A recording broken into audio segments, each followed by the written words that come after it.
भगवान श्री कृष्ण युधिष्ठिर महाराज को बोले, जो व्यक्ति रमा एकादशी का व्रत करता है या श्रद्धा से इसकी कथा भी सुनता है, वह समस्त पापों से मुक्त होकर वैकुंठ धाम को प्राप्त होता है। इसलिए इस कथा को संपूर्ण सुने। जय स्वामीनारायण दास नादास। हरे कृष्ण। जय माता दी। कार्तिक मास स्वयं भगवान विष्णु को अत्यंत प्रिय है। इस माह में किया गया हर जप, दान, स्नान, व्रत अन्य महीनों की तुलना में हजारों गुना अधिक फल देता है। और जो भक्त इस कार्तिक मास की रमा एकादशी का व्रत करता है, वह अपने जीवन में सुख, शांति, समृद्धि और मोक्ष चारों की प्राप्ति करता है। आज की इस पावन बेला में हम आपके लिए लाए हैं एक ऐसी कथा जो न केवल पापों को मिटाती है, बल्कि आत्मा को परम पिता श्री हरि के चरणों तक पहुंचा देती है। एक बार महाराज युधिष्ठिर ने भगवान श्री कृष्ण से निवेदन किया, हे मधुसूदन, कृपया करके बताइए कार्तिक कृष्ण पक्ष की एकादशी का क्या नाम है और इसका क्या महत्व है। तब भगवान श्री कृष्ण ने बोले, हे राजन, यह एकादशी रमा एकादशी के नाम से प्रसिद्ध है। यह बड़े से बड़ा पाप भी नष्ट करने वाली और मोक्ष देने वाली है। अब मैं तुम्हें इसकी एक प्राचीन कथा सुनाता हूँ, ध्यान पूर्वक श्रवण करो। प्राचीन समय में मुकुंद नामक एक राजा राज्य करते थे। वे बड़े धर्मात्मा, न्यायप्रिय और भगवान विष्णु के अनन्य भक्त थे। उनकी एक पुत्री थी चंद्रभागा। राजा मुकुंद ने उसका विवाह चंद्रसेन के पुत्र शोभान के साथ किया था। एक समय शोभान अपने ससुराल आए। उसी दौरान पुण्यदायिनी रमा एकादशी का आगमन हुआ। राजा मुकुंद ने पूरे राज्य में घोषणा करवाई, इस एकादशी पर कोई भी भोजन या जल ग्रहण नहीं करेगा, चाहे मनुष्य हो या पशु, सभी उपवास करेंगे। यह सुनकर चंद्रभागा अत्यंत चिंतित हो उठी।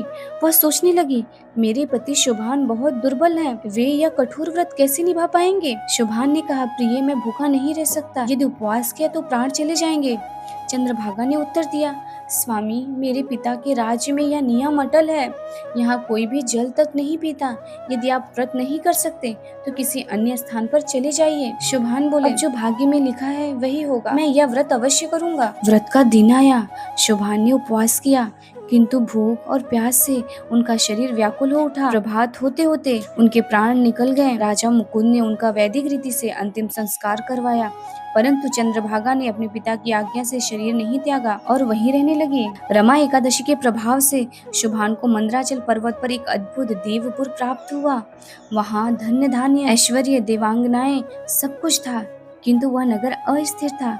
एक दिन सोम शर्मा नामक ब्राह्मण तीर्थ यात्रा करते हुए उस नगर में पहुंचे। उन्होंने शोभान को देखा और बोले, हे राजन, यह अद्भुत नगर आपको कैसे प्राप्त हुआ। शोभान बोले, यह नगर मुझे रमा एकादशी के व्रत के प्रभाव से मिला है, लेकिन यह स्थिर नहीं है, क्योंकि मैंने रमा एकादशी का व्रत श्रद्धा रहित होकर किया था। यदि मेरी पत्नी चंद्रभागा इसे अपने पुण्य से स्थिर करे तो यह सदैव के लिए अचल हो जाएगा। ब्राह्मण अपने नगर लौटे और सारी कथा चंद्रभागा को सुनाई। वह अत्यंत प्रसन्न हुई और बोली, महाराज, मुझे वहाँ ले चलिए, मुझे अपने पति के दर्शन की तीव्र लालसा है। ब्राह्मण उसे लेकर मंदराचल पर्वत पहुंचे। वहाँ ऋषि वामदेव का आश्रम था। ऋषि ने वेद मंत्रों के साथ उनका अभिषेक किया। वह दिव्य रूप में परिणत हो गई। चंद्रभागा जब शोभान के पास पहुंची, दोनों के नेत्रों से आनंदाश्रु झरने लगे। चंद्रभागा ने कहा, हे प्राणनाथ, मैंने बाल्यकाल से ही श्रद्धा सहित एकादशी का व्रत किया है। उसके पुण्य से यह नगर स्थिर रहेगा और प्रलय तक नष्ट नहीं होगा। इस प्रकार दोनों पति पत्नी उस दिव्य लोक में सदा के लिए सुख पूर्वक निवास करने लगे। तो दर्शकों, यह कथा सुनने मात्र से ही आपको बहुत सारे पुण्य मिले हैं। तो हाथ जोड़कर जय श्री हरि विष्णु कमेंट में अवश्य लिखें। इस पवित्र कार्तिक मास में रमा एकादशी का व्रत अवश्य करें। इस कथा को अपने परिवार और मित्रों तक पहुंचाएं और आपके अपने चैनल डिवाइन इमेजिन को लाइक, शेयर, सब्सक्राइब करना ना भूलें। जय स्वामीनारायण दास नादास। हरे कृष्ण। जय माता दी।